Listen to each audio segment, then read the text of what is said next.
हाय friends, मैं हूं Manav. Welcome to movie शूवी। करते हैं आपस में पॉजिटिव सा नमस्कार। देखो, ये जो वीडियो है ना, काफी ज्यादा इंपॉर्टेंट होने वाला है। ये कन्फ्लिक्टिंग भी होने वाला है, लेकिन conflicting in a good sense होगा। देखो, हम चाहते हैं कि इंडस्ट्री के अंदर जो बेंच स्ट्रेंथ है आफ्टर खान एंड कुमार बहुत कम रहेगी। हम चाहते हैं कि नए लोग आए। फिर नए लोग जो नेपोटिज्म वाले आते हैं, उन पर बड़ी उम्मीदें लगती हैं कि यार ये तो बड़ा ही फ्रेंडली इन तरीके का इंसान है, बड़ा ही कॉन्फिडेंट लग रहा है, बिल्कुल ही हैंडसम हंक है। इब्राहिम अली खान, उसकी भी नादानियां हो जाती हैं। अब पकड़े तो पकड़े किसको? जो पुराने हैं, अर्जुन कपूर, जिनको अब बहुत ज्यादा सुधर जाना चाहिए था, वो 50% 60% इज देयर। मतलब वो 100% वाला मामला नहीं है कि इन पर डिपेंड किया जा सकता है। मतलब करें तो करें क्या? तो फिर इसका मतलब है कि अपनी आंखें मुंह खुला छोड़ो, और उसके बाद बड़े जो प्रोडक्शन हाउस हैं, जो इस कंट्री के वन ऑफ द लार्जेस्ट कहलाते हैं, प्रोडक्शन हाउस स्टूडियो कहलाते हैं रादर, उन पर रिस्पॉन्सिबिलिटी आ जाती है कि जब वो अपनी पिक्चर लेके आएंगे तो उसके अंदर जो लोग होंगे वो ठोक बजा के लिए जाएंगे। तो जब ट्रेलर आया था सैयारा का, तो ठोक बजाया हुआ एक्टर आपको अहान पांडे के रूप में और अनीत पाड़ा के रूप के अंदर आपको दिखते हैं। उनकी एक्टिंग भी शानदार लगती है, एक्सप्रेशन भी लगते हैं, लव स्टोरी भी अच्छी लगती है, हार्ट ब्रेक भी अच्छे लगते हैं, गाने भी बहुत अच्छे लगते हैं। और आपको लगता है ये आशिकी 3 के जोन में जा रही है, जो मोहित सूरी ने लगभग लगभग थोड़ा सा रफ इंडिकेशन दे दिया कि भाई चलो नाम चेंज करना पड़ा, बट ट्रीटेड लाइक आशिकी 3। वो कहने की भी जरूरत नहीं थी, ये जिस टेम्पलेट पे जा रही थी वो समझ ही आ रहा था। अब बिफोर आई टेल यू कि इसका एडवांस बुकिंग क्या है, उससे पहले I think we'll have to roll back and understand why everybody in the industry is saying that it's a case study. वो केस स्टडी इसलिए बोला जा रहा है कि कोई भी इंटरव्यू नहीं दिया है इस टीम ने कि भाई हमें देखो, हमें देखो।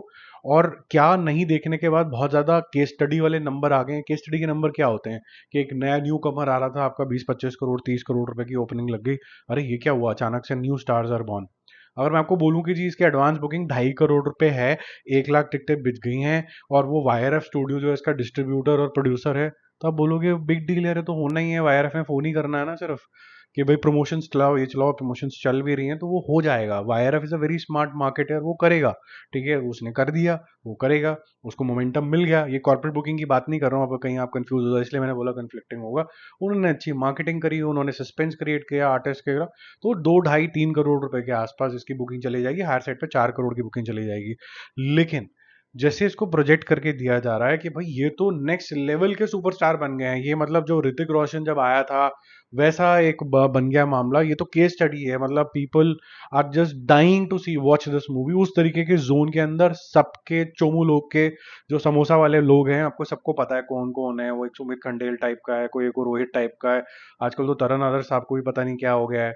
मतलब ये लिखने की क्या जरूरत है? अच्छा, केस स्टडी 2-2.5 करोड़ रुपए करना, मुझे बताना कौन सी बुक में केस स्टडी होती है? तो वो अपने मेरिट पे कर रहे हैं, वो बच्चों की एक्टिंग अच्छी लग रही है, लोग देखना चाहते हैं, वो एक अलग बात है। आप बोलोगे कि हाँ, मतलब these actors are very nice, there is a certain level of acceptability, therefore people are showing interest in advance booking, but you will not say that it's a case study. तो हार्वर्ड में क्यों नहीं publish कर देते इसकी case study कि हमने 2.5 करोड़ रुपए की टिकटें बेच दी हैं, 1 लाख टिकटें बेच दी, 220 रुपए के हिसाब से के आसपास से, हमने बहुत बड़ा महान काम कर दिया। तो मतलब सी बनाने वाली बात हो जाती है। मतलब लगता है कि कहीं ना कहीं फेवर्स दी गई हैं, पॉकेट में कुछ ना कुछ फेल करके दिया हो गया। ये पिक्चर इतनी ब्यूटीफुल है, अपने मेरिट पे ही सबको पसंद आ रही है। ये जो चोमुगिरी होनी शुरू हो जाती है ना, ये फिर दिल तोड़ती है और फिर ये इंडस्ट्री का नाम भी खराब करती है। ठीक है, बाकी हम जल्दी मिलते हैं और रिव्यूज और सारे अपडेट्स के साथ। मुझे पक्का भरोसा है कि पिक्चर बहुत अच्छी जाएगी, और दोनों की एक्टिंग भी बहुत शानदार लग रही है। हमारी जो बेंच स्ट्रेंथ खत्म होती जा रही है, they are maybe the rightful owners of that seat, maybe हो सकता है। दोनों ही अच्छे लग रहे हैं। आपको कैसे लगे? आपको क्या उम्मीदें हैं इस पिक्चर से, और आपका क्या विचार है?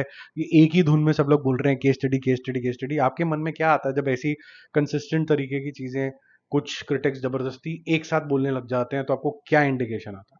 Bye bye.